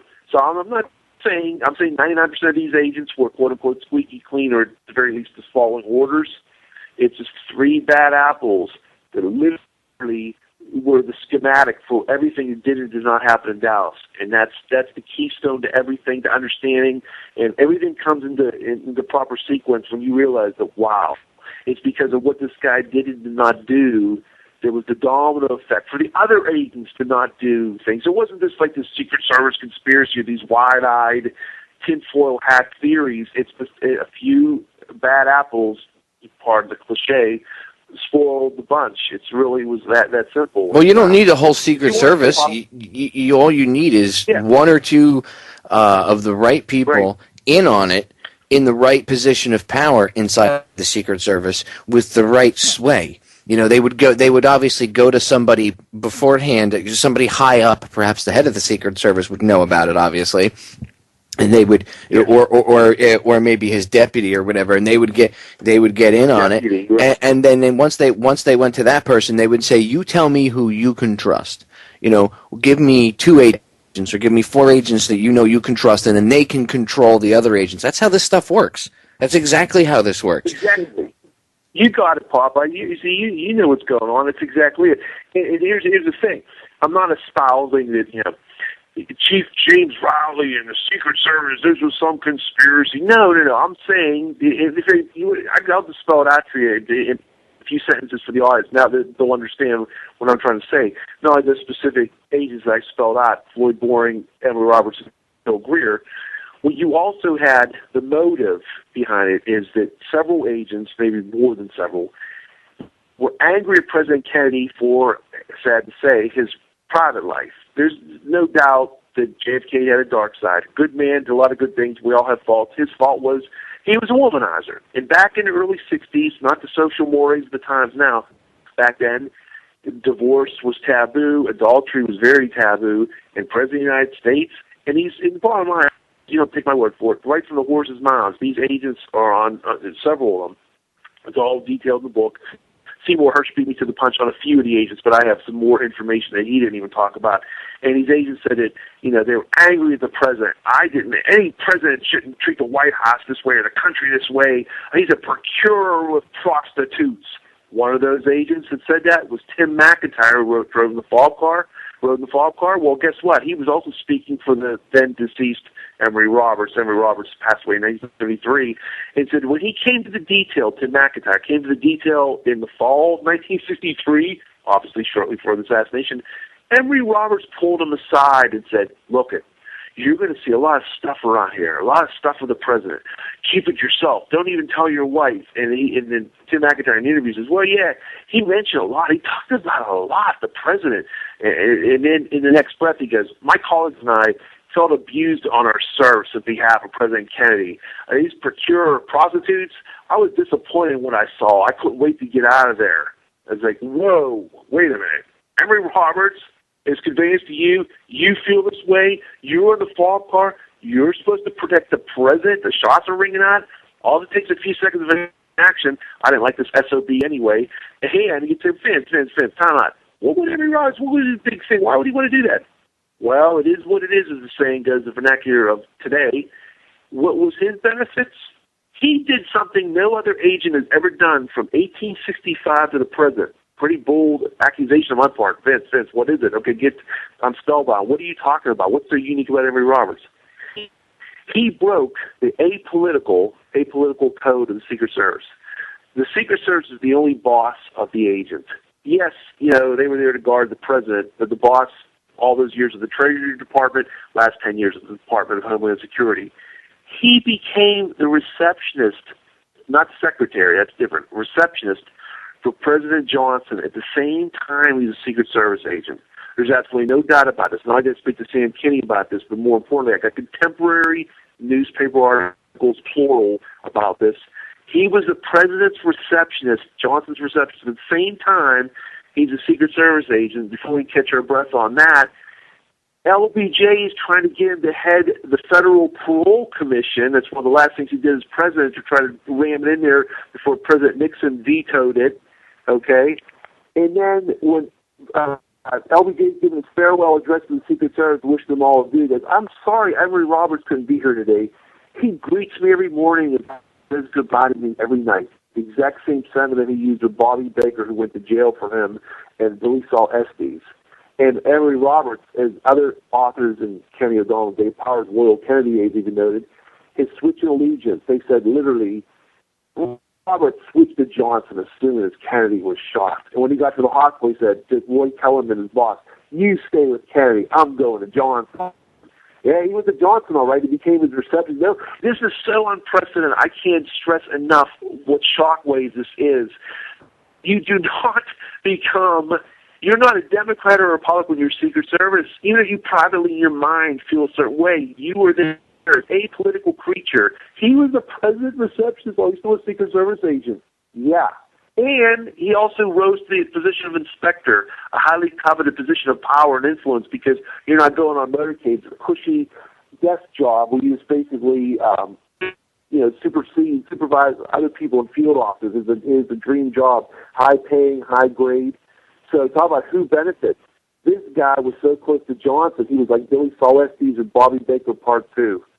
So, and he had these feelings about Kennedy, and he didn't do anything to protect him. He recalls an agent at Love Field. He orders the agents not to move when the shooting began. He orders John Reddy back to the car, and he made a few forward steps. His shift, Henry Roberts' shift, was the only shift involved in the drinking incident. None of the vice president's agents were involved. Only Henry Roberts shift. 9 agents, including 4 in the fall car, drinking the night before, carrying on in violation of Secret Service regulations. Should have been removed from the service. Everybody's hero, Clint Hill, is a false hero. He's the Jessica Lynch of 1963. I'm going to pause this, Vince. I'm going to pause this right there because the break is sneaking up on us. But Vince just made a great point. By the way, I want you to pay attention to what he said. Okay, very closely. These Secret Service agents were out drinking the night before. Can you imagine what would have happened if something like that happened today? Oh, wait a minute, it has happened, and there was outrage about it. Very shady. We'll be right back. We are back, ladies and gentlemen. Final segment, and I want to shift gears a little bit because there's so much info and so little time. I suggest you buy Vince's book, and I'm going to have him shamelessly plug it again at least one more time. This all the stuff we've been talking about tonight, Vince. This is all. I would say when it comes to the whole conspiracy itself, this is just the tip of the iceberg. But this is focusing specifically on the Secret Service, and there's more than enough evidence here to show that there's a problem. I mean, like I said, going into break, can you imagine if this happened in today's day and age? Oh, but wait, it did, and there was so much moral outrage. Remember, those guys should be fired, they should be reprimanded, blah blah blah blah blah. But when you look into the Kennedy assassination, right. Well, they don't. There's people don't know that the same thing happened with the Kennedy assassination. Now, where's that moral outrage at Kennedy's detail? That these guys were drunk the night before? Kennedy's killed, brutally assassinated. These guys failed miserably. But what they did is, it was clever. Not only did they put the onus on Kennedy for them not being there, to add insult to injury, they made a false hero out of Clint Hill, and to a lesser extent, Rufus Youngblood, for protecting LBJ in that instance. Clint Hill got there late. He drank the night before. Okay, he's out late, sleep deprivation, hardly sleep. The shots ring out. He's assigned to Jackie. He's not even assigned to JFK. He gets the limousine evidence all over. Photographic evidence shows they never actually touched. And if the people out there believe that there was no conspiracy, he looks even worse because, well, the shooting's over. You know, just a lone nut. He's done firing. He's thrown his rifle away. Okay, well, then what's he even doing at that point? To be brutally honest, to take the gloves off, Clint Hill's a false hero. He got there late and didn't even touch. Jackie Kennedy got in and out of the car of her own volition. Clint Hill, the reason why he was boo-hoo-hooing and crying on 60 Minutes back in 1975 and did a lot of that through the years until recently is because he knew he was a false hero. He didn't accept his award. He accepted it physically, but mentally he never accepted his award. He knew it was bogus because it'd be like, imagine this in World War II. We're going to give you this Bronze Star. Because of you, a platoon died, but you tried. Here's a bronze medal for you. That's basically what they're saying. Here's a medal for you, Clint. JFK got his head blown off, but you made an effort. For making an effort, for trying to do the job you're paid to do, here's a medal. And again, for people out there say, Vince, that's not nice. He was at least trying to protect Jackie. She got in and out of the car of her own volition. They never actually touched. She's trying to get a piece of JFK's head that blew backwards, which is another story in itself. That obviously indicates a shot came from the front. They didn't actually touch. The shooting was over at that point. So again, do we give medals for attempts? The guy failed, and he drank the night before. But again, in 63, 64, this was covered up, literally and figuratively. How it was covered up was, yes, there was outrage by Chief Warren when Chief Rowley was testifying. You know, Chief Justice Earl Warren was grilling Chief Rowley. That's buried in Volume 4 of the Warren Commission volumes. I mean, come on. The average person walking around in 1963, 1964, they were shocked at Kennedy's death. Like my dad told me, the details of one in one ear, not the other. We weren't paying attention to the details. It was before the internet, before people questioned their government, before the media questioned anything, before Woodward and Bernstein, before the Vietnam War was even a war, before there was even a thing called Watergate. You know, the Secret Service walked on water, the president walked on water, the new president walked on water. Yeah, people were suspicious because Ruby shot Oswald, but basically it was like, okay, they're saying this is true, okay, whatever. They got a barely noticed slap on the wrist, figuratively speaking, that naughty boys, you guys were drinking that for. But they said some maudlin, stupid things in the Warren Report, and to a lesser extent the House They said, but we can count on these fine men to do, you know, the best they can under the circumstances. It was ridiculous. Now, you know, jump forward 49 years later, Cartagena, Colombia, President Obama, who's actually not even there yet, okay? He's just advanced agents. They're drinking and carousing with prostitutes, you know, before the trip. Again, I can't stress this enough, Obama's not even physically there. And it was all this moral outrage, and this actually led to Mark Sullivan, the director, stepping down. All this outrage, and yet the president lived, and this president was brutally murdered, and they were pinning medals on Clint Hill and all. To this day, it's just like a mental block people have. They actually think, oh, Vince, that's not nice. Clint Hill, come on. False hero. Jessica Lynch all over you. It's just people love heroes. They need heroes. And they made heroes of the Secret Service because what it did is it got everybody off the ball. These men did the best they could. Besides, JFK had it coming. He didn't want the aims on there. He didn't want the bubble pop. He didn't want the motorcycles. Next. So what people did is they looked away. Was it Oswald? Was it a conspiracy? Hello? What about the agents that should have protected them so we wouldn't be playing the parlor game 50 years later? And it's kind of some setup. But, hey, one loose end from before I talked about my chief suspects, and I went into detail about Floyd Boring and Emery Roberts. Interesting thing, some people might notice from the broadcast in April, but a little more detail, but Bill Greer, the driver of the president's limousine, as I mentioned before, he slowed down the car, disobeyed a direct order. He's principally responsible for the successful assassination. Common sense. He hits the gas. It's another story. Kenny O'Donnell, Dave Powers, loyal Kennedy aides who rode in the follow-up car, said that Greer was very remorseful that day, and they both conceded, yeah, if he would have did his normal job, Kennedy would have lived, hit the gas, hello, like a normal person would do with a loved one. Well, it gets deeper than that. Bill Greer passed away in 1985. I spoke to his son several times, Richard. First time, before I spoke to Jerry Bain in 1992, the biggest phone call was 1991 when I spoke to Richard Greer, because what he told me was very unexpected, to put it mildly. The unexpected things are the most amazing. Just to open up the conversation after the hello, how are you, and who am I, and everything, I said, "Yeah, what did your father think of President Kennedy?" Expecting something very mundane. The typical, he's a great guy and everything. He said nothing. There was a deadly pause.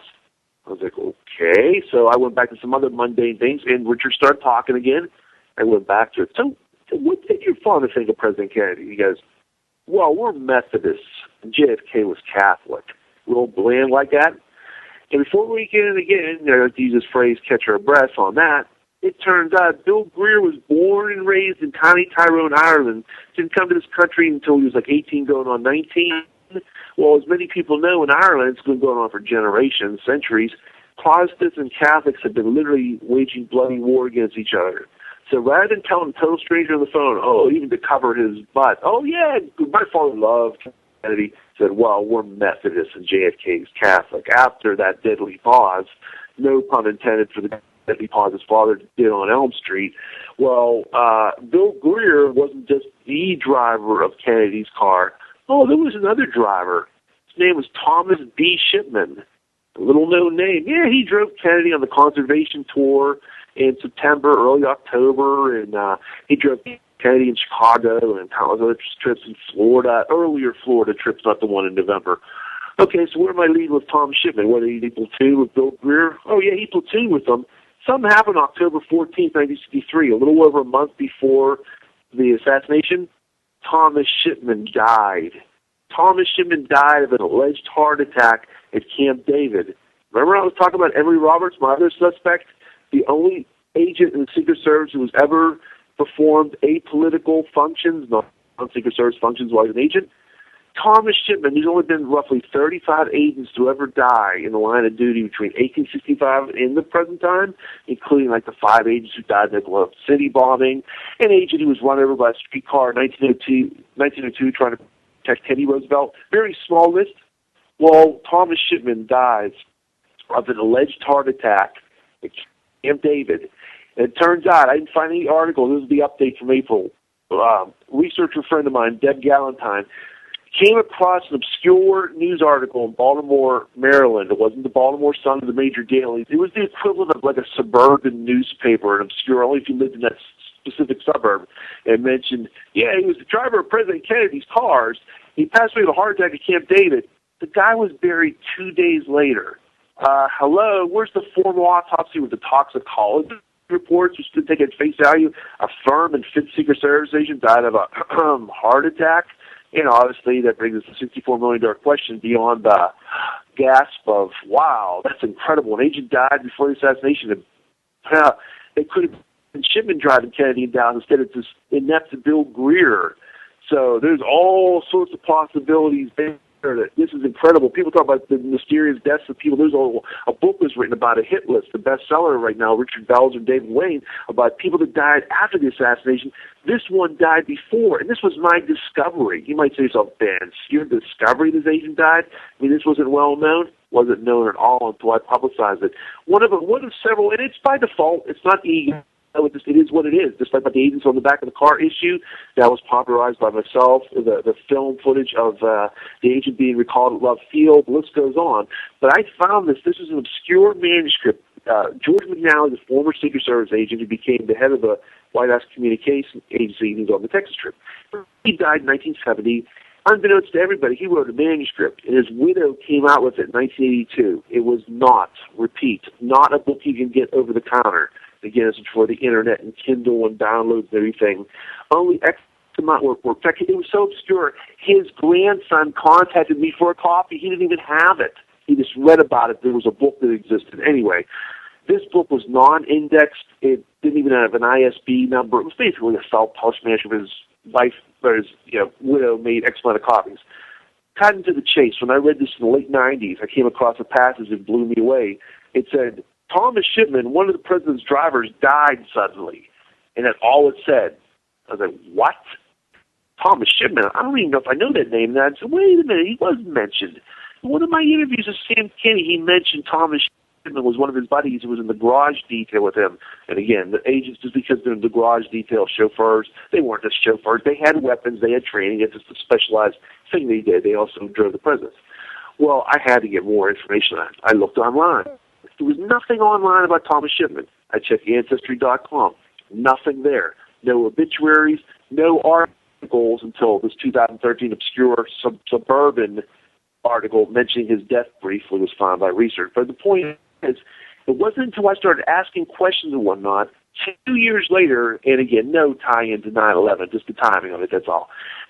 Shortly before 9/11, because I can always date this, the Association of Former Agents of the Secret Service plastered a roll call on their website. And lo and behold, there's the name Thomas B. Shipman that I was talking to people about. Like, what? They're officially acknowledging it. Oh, my God, he died the month before. October 14th. They're actually giving me a specific date. They're giving me he died of a heart attack at Camp David. This is incredible. So then now that armed with this information, I looked further. There's no statement from the White House. No statement from JFK. Oh, I'm sorry to tell people, you know, an agent passed away. When those agents died in Oklahoma City farming, President Clinton went to their funerals. It was a big deal. Some of the agents, he visited their families. No mention from Kennedy, nothing from the White House to Salinger. No major dailies mention the death of the president. In fact, we could date October 14th. You have a cute picture of JFK Jr. peeking out of the desk and Kennedy's looking down at his desk, smiling, working. That's October 14th. That photo op happened at night. That photo op happened the same day Thomas Shipman, one of his main drivers of his limousine, dies of an alleged heart attack. And again, what a coincidence. Bill Greer is there in Dallas and does a horrible job, on purpose, making sure Kennedy's dead. Even Gerald Posner, Vince Palamara, people on their side said Greer is basically responsible for the success of the assassination. They just think Oswald did it. He allowed Oswald the chance to kill Kennedy, if you believe that crap. But the bottom line is, it's incredible when you look at the tentacles of these people, the three suspects of mine. Floyd Boring. I mean, this is incredible. He's going on, and he is laying the onus on himself, admitting to Doug Horn of the ARB in 1996, the guy's in his 80s at this point, telling Doug Horn, well, yeah, I did tell Clint Hill, but I was just telling him an anecdote about the president's kindness and consideration. That's not the sentiment that Clint Hill had. Clint Hill under oath to all inspectors saying that it was a firm presidential admonition. Gerald Blaine in his book, The Kennedy Detail, changing his tune and now saying, yeah, Floyd Boring told me this. But when he talked to me in 2004, Gerald Blaine joined Floyd Boring and all his colleagues in telling a stranger over the phone, President Kennedy was a very nice man, never interfered with actions at all. Oh, that's not true at all. So there you have it. That's why we're at now. That's why Clint Hill's coming out with another damage control book. It's called 5 Days in November, and even a little tag on the book on Amazon. It basically says that, you know, to clear up persistent conspiracy myths and whatnot. This is basically his third book. He wrote the foreword to the Kennedy Detail. Mrs. Kennedy and Me came out last year, and now this is his other book because they realized, oh, we're going to dot some I's across some T's. Vince is bringing up about Roy Kellerman and Floyd Boring, so now we got to mention this phantom meeting, and Roy Kellerman was there too. I details in the book how silly this is, how you can see they're literally reacting to my statements on my blogs. Little me, and again, they did not expect me to have my book coming out. They thought I was the fly in the ointment. Okay, we got this guy tamed now. This is a book on Simon & Schuster. This guy's just some little conspiracy nut out in Pittsburgh. Party's over, and they realized the party was over because associates of theirs started to contact me. I will not name the gentleman. I will just say he's a producer of probably the number one. He's a producer of a major comedy on TV. I won't even name it because I don't want anybody to know who it is. But he contacted me, a friend of Gerald Blaine, asking me not to publish my book. Yep, you heard it right. Gerald Blaine's friend, a famous Hollywood producer of a major comedy on TV, told me, Vince, please don't come out with your book. You're going to hurt a lot of people. Mr. Blaine, blah, blah. Gerald Blaine on Goodreads, that site on the internet, has my book to read. Lisa McCubbin started to write to me and little annoying things about pictures of mine on my blog. And there's other details about that, some harassment, petty harassment at work, and that lawyer's letter I mentioned earlier back in 2009 they sent me, because they know It's not just, if it was just a little so-called conspiracy, there's nothing to this. They wouldn't even bother. We don't have, this is ridiculous. It's nothing even worth talking about. Just ignore them. We were there. We know the real story. The reason why they go on C-SPAN talking about me and everything is because they know, oh my God, this is going to come out above board that we said this, and it is true. We know it's true. President Kennedy didn't order us off the car. Why weren't we there? Oh my God, if people realize this, if people realize that buildings were normally guarded and they weren't guarded in Dallas, oh my God, it wasn't this reaction to this assassination. It happened in 61, 62. It happened in FDR's time. It happened in Truman's time. It happened in Eisenhower's time. I have articles, newspaper articles. I couldn't believe I found this stuff. It was over the counter. Oh, yeah, they were guarding building rooftops during the FDR motorcades, the Eisenhower motorcades. Fletcher Pride has been totally vindicated. Military did line the street. Military intelligence was involved. This wasn't just, this is hyperbole. Nope. He's been vindicated. And again, the buck stops with the Secret Service. And President Harry Truman said it best. The Secret Service is the only boss the President of the United States really had. And for readers out there, listeners, I give my book, Survivor's Guilt, the Secret Service, and the Failure to Protect the President. There's so much more in detail than what can be said over the radio, but I would just say that they'll be surprised on some other issues that many people's knee-jerk reaction would be, these agents all fought Oswald Act alone, right? Oh, no, there's about 6 or 8 of them that believe there was a conspiracy, and some of them were really adamant about it. In fact, one of the agents that believed there was a conspiracy, John Marshall, the special agent in charge of the Miami office, he served the Pennsylvania State Police with Floyd Boring and was friends with him for many, many years. How interesting is he came out. This only came out through the House Select Committee. The documents are released years later. They said, for all I know, somebody in the Secret Service could have been involved. Like, what? Whoa. What's the guy saying this on the blue? He volunteered it. It wasn't like they asked him. He's volunteering. Yeah, Secret Service, for all I know, the Secret Service could have been involved in this. And again, this guy was lucid. He wasn't senile. He was in the Miami field office, special agent in charge. So he can't do that stuff. If this guy was 80 years old at the time he said this. No, wrong answer. He was in his 50s, fit as a fiddle. None of that stuff. So you can't even use that kind of stuff, that garbage stuff that the other side tries to use, because it's I call it a landslide of truth in my book. You can't just try to knock down 1 or 2 people. It reminds me of all the witnesses that said the shots came from the knoll. All the witnesses said the back of the head's gone. It might even be firmer than that, because this would be like 30 Dr. Humes or 30 Dr. Wex, somebody of that stature saying these things. You just and it's the sequence of everything. When you look at everything and you say, "So wait a minute now, we're supposed to believe Oswald was this lone nut. It's all coincidence. A man in a building shot a man in a car. He was just like John Hinckley of 1963, and yet the security was stripped." And yet you look at the security on March 30th, 1981. You look at the security November 1st, 1950, before the assassination. It was great. And it's not to say that because the president's lit, security was normal. Floyd Boring was there. He was in charge of the detail the day 2 Puerto Rican nationalists, a conspiracy, tried to kill Truman. They did a brilliant job. He was firing his gun at the 2 men. One of them were killed. They had Stuart Stott, who was also in Dallas, Triple Zero with his Thompson submachine gun, the concentric circle of protection for Truman. Only with their agile minds and fleetness of foot, the day March 30th, 1981, Jerry Parr and the boys saved President Reagan. By the way, a little footnote, Jerry Parr just came out with a book on the Secret Service, and his book is selling in tandem with mine on Amazon. They have suggested books, Vince Palamara, Survivor's Guilt, and you get a discount if you get his book or mine, and vice versa. I'm sure he's tearing his hair out over that. I'm sure he's not too thrilled with that, but that's another story in itself. But, yeah.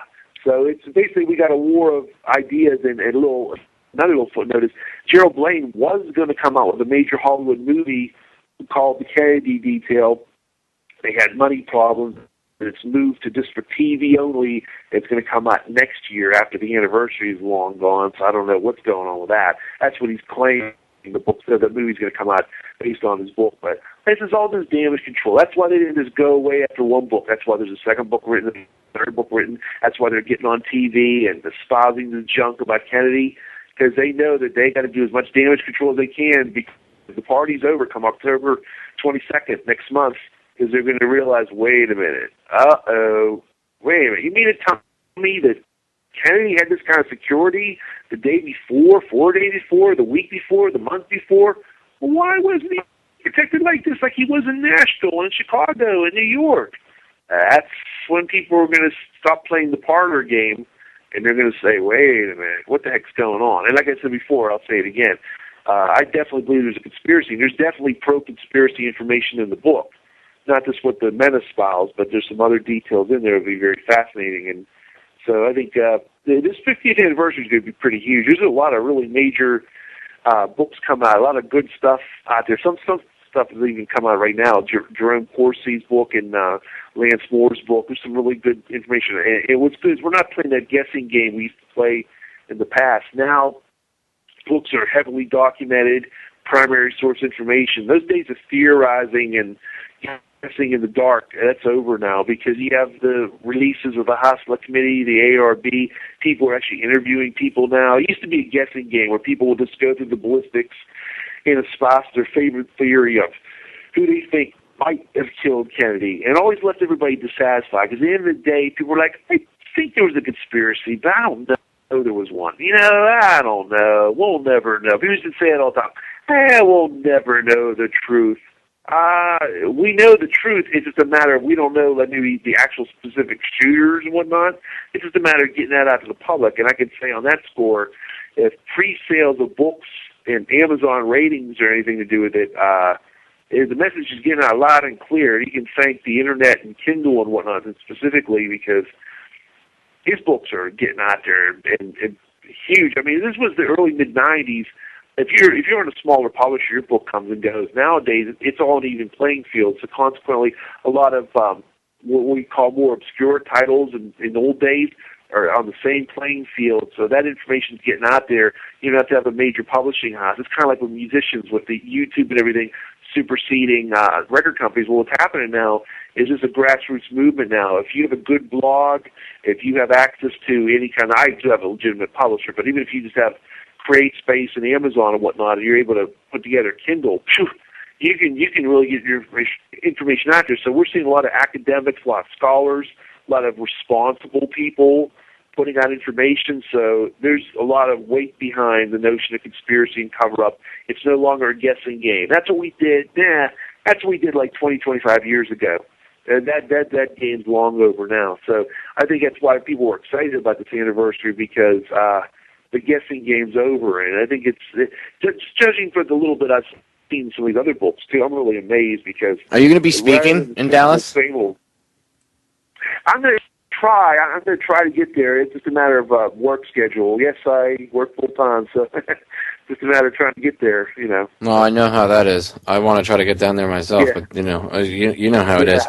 Vince, we got about 2 minutes before the end of the show. I want you to take about 30 seconds and quickly, shamelessly plug your book again, when it's coming out and where they can get it, and plug anything, Twitter, YouTube, or any websites, anything that you have. Go ahead and plug it. Okay. Oh, thanks a lot. Thanks, everybody, for listening. I appreciate it. Yeah, my book's coming out October 22nd. It's called Survivor's Guilt, The Secret Service and the Failure to Protect President Kennedy. Now, it was available in slim, self-published form years ago. This is greatly expanded, corrected, modified. I mean, just take off the gloves. You can throw away those old versions. This one is far, far superior, and that's not just hype. That's the truth. It really is. And not only will it be in finer bookstores over the counter, you can walk in the Barnes & Noble, it'll be there, but it's actually online now on Amazon for pre-order and a lot of other finer online sites. You can Google my name, Vince Palamara. It's all A's, Palamara, Vince Palamara. I have a major blog. I have a lot of other auxiliary blogs. I'm on Twitter. I'm on Facebook. I have pretty prolific presence online as well. And I try to get to some of the major conferences. It's a matter of timing with working full-time and so forth. But no matter what, my book will get out there, my message will get out there, and that's ultimately maybe the most important thing. Because conferences come and go, but books live forever. And, and between the internet and books and whatnot, and fine forms like Popeye's show here, this is really a good opportunity to get the message out. So I really appreciate it. So thanks a lot, everybody. Well, Vince, thank you for coming on, brother.